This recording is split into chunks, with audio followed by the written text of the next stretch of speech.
The Material World. 21. I had a thought which I wanted to share. According to an incident which has been recorded in Imam Asfahani's Hilyat al-Awliya, number 510, the great companion Abu Darda, may Allah be pleased with him, refused to give his daughter's hand in marriage to a rich and powerful person. He advised that he only did this as he feared his daughter would get lost in the excess and luxuries of this world, which would undoubtedly damage her faith. It is strange how the majority of Muslims have adopted the opposite mindset to this, and often seek rich and influential people in order to join ties with.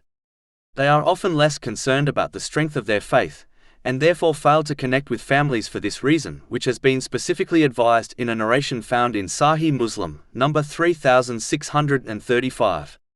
Even though a family should not marry into a family which cannot financially support their relative, but at the same time they should not set wealth and social status as their only benchmark for finding a suitable spouse for their relative.